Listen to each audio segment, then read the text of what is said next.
ሰላም ጤና ይስጥልኝ። ከኢትዮጵያ ዜና አገልግሎት የዕለቱን ዋና ዜናዎች ይዘን ቀርበናል። በቅድሚያም አርዕስተ ዜና። በድሬዳዋ ከተማ ተስፋ ሰጪ የልማት ስራዎች ተከናውነዋል ሲሉ ጠቅላይ ሚኒስትር ዶክተር አብይ አህመድ ተናገሩ። የአማራ ብሔራዊ ንቅናቄ አብን በሰባተኛው ጠቅላላ ምርጫ በንቃት ለመሳተፍ የሚያስችለውን ዝግጅት እያከናወነ እንደሚገኝ የፓርቲው ሊቀመንበር ዶክተር በለጠ ሞላ ገለጹ። የአየር ጤና ካራ ወለቴና አውቶቡስ ተራ መሳለሚያ 18 ማዞሪያ የመንገድ ፕሮጀክቶች ግንባታ በተፋጠነ ሁኔታ እየተከናወነ መሆኑን የአዲስ አበባ ከተማ አስተዳደር ከንቲባ አዳነች አቤቤ ገለጹ። የከፍተኛ ትምህርት ተቋማት መንግስትና ህዝብ የጣለባቸውን ሀገራዊ ኃላፊነት ለመወጣትና ትርጉም ያለው ውጤት ለማስመዝገብ በቅንጅት ሊሰሩ እንደሚገባ የትምህርት ሚኒስትሩ ፕሮፌሰር ብርሃኑ ነጋ ገለጹ። የሚሉት የዕለቱ ዜናዎቻችን ናቸው። ዜናዎቹን በዝርዝር እንመለከታለን። ከዜናዎቹ ጋር ሀብታሙ አክሊሉ ነኝ። አብራችሁን ቆዩ። በድሬዳዋ ከተማ ተስፋ ሰጪ የልማት ስራዎች ተከናውነዋል ሲሉ ጠቅላይ ሚኒስትር ዶክተር አብይ አህመድ ተናገሩ። ጠቅላይ ሚኒስትሩ በድሬዳዋ ከተማ የልማት እቅዶችን አፈጻጸም ለመገምገም ያደረጉትን ጉብኝት አስመልክተው ማብራሪያ ሰጥተዋል። ባለፈው ዓመት በከተማዋ በነበራቸው ቆይታ በከተማዋ በርካታ የልማት እቅዶችን አስቀምጠው እንደነበር አስታውሰው በዚህ ጉብኝታቸው በድሬዳዋ ተስፋ ሰጪ የከተማ ልማት እንቅስቃሴዎችን ተመልክቻለሁ ብለዋል። በከተማዋ በርካታ መሰረተ ልማቶች መገንባታቸውን ገልጸው ለአብነትም አዲስ አበባ ከሚገኘው አብርሆት ቤተ መጻሕፍት ጋር ተመሳሳይነት ያለው እመርታ ቤተ መጻሕፍት የከተማዋ ድምቀት ሆኖ መገንባቱንም ጠቅሰዋል።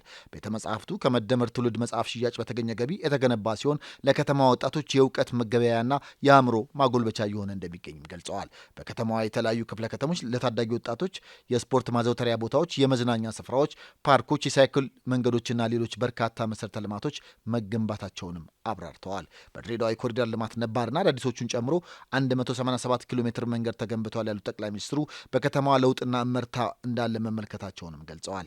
እነዚህ ምርታዎችን በአገልግሎት ሰጪ ተቋማት በመሶብ የአንድ ማዕከል አገልግሎትና በሌሎች መስኮች ማጠናከር እንደሚገባም ነው ያሳሰቡት። በተጨማሪም ለከተማዋ የስራ ዕድል የሚፈጥሩና ገቢን የሚያሳድጉ ሆቴሎችን፣ ሬስቶራንቶችንና ሌሎች የንግድ ተቋማትን ማስፋፋት እንደሚገባም አስገንዝበዋል።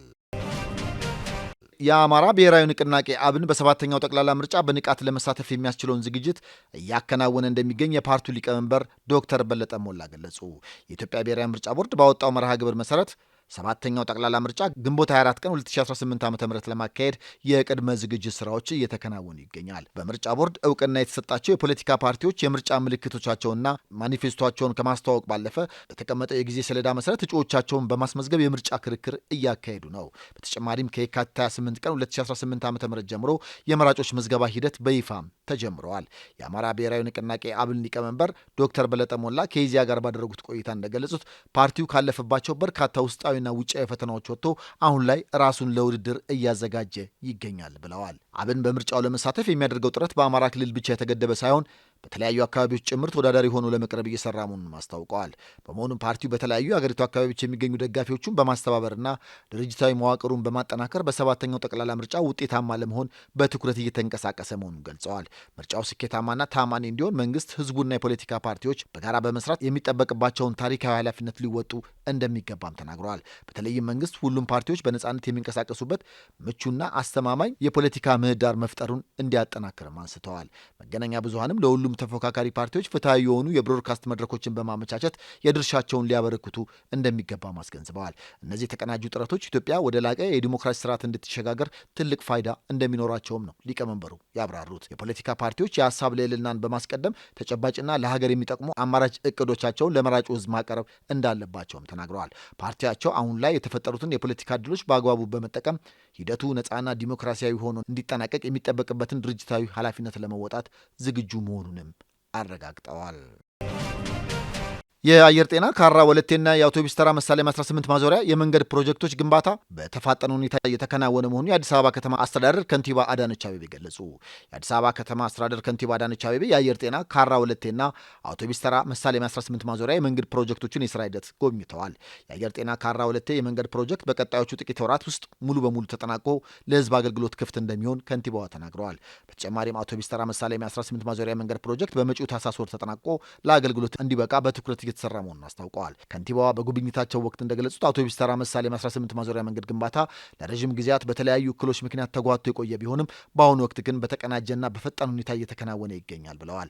ፕሮጀክቱ 3.3 ኪሎ ሜትር ርዝመት ያለው ሲሆን ባለ 6 መስመር መንገድ እንደሆነም ገልጸዋል። ዘመናዊ የመሿለኪያ መንገድ አንደርፓስ የሚያካትት ሲሆን ሁሉም የፍሳሽ የኤሌክትሪክና የውሃ መሰረተ ልማቶች በተቀናጀ መልኩ የተሟሉለት ነው ብለዋል። ይህ የመንገድ ፕሮጀክት በመጪው ታህሳስ ወር ተጠናቆ ለአገልግሎት እንዲበቃ በትኩረት እየተሰራ መሆኑን ገልጸዋል። በተያያዘም ከንቲባዋ የአየር ጤና ካራ 2 የመንገድ ፕሮጀክት የስራ እንቅስቃሴን የጎበኙ ሲሆን ፕሮጀክቱ በተሻለ አፈጻጸም ላይ እንደሚገኝ ማረጋገጣቸውን ተናግረዋል።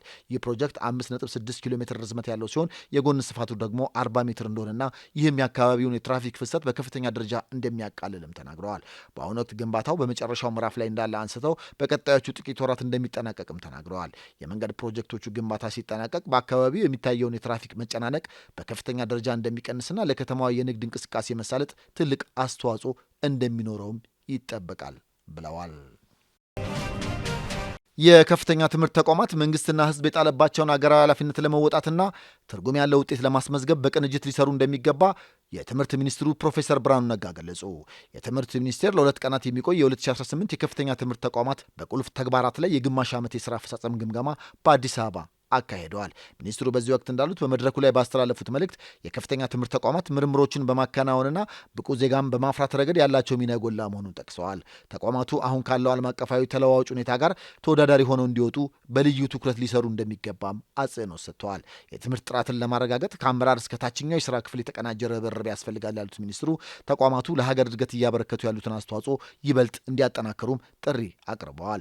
የትምህርት ሚኒስትር ዴኤታ ኮራ ጡሽኔ በበኩላቸው ተቋማቱ በስራ ባህልና ቴክኖሎጂ አጠቃቀም ረገድ መሻሻል ማሳየታቸውን ጠቅሰዋል። በዩኒቨርሲቲዎች የምርምር ስራዎች መሻሻል እያሳዩ መሆኑን ጠቅሰው የትምህርት ተደራሽነትና አካታችነትን ከማረጋገጥ ባለፈ በምርምር ጥራት ላይ በትኩረት እንደሚሰራም ተናግረዋል። ግምገማው ተቋማቱ ከሚኒስቴሩ ጋር በገቡት ውል መሰረት ያከናወኗቸውን ተግባራትና ያጋጠሟቸውን ፈተናዎች በጥልቀት ለመለየት ያለመ መሆኑም ተገልጸዋል።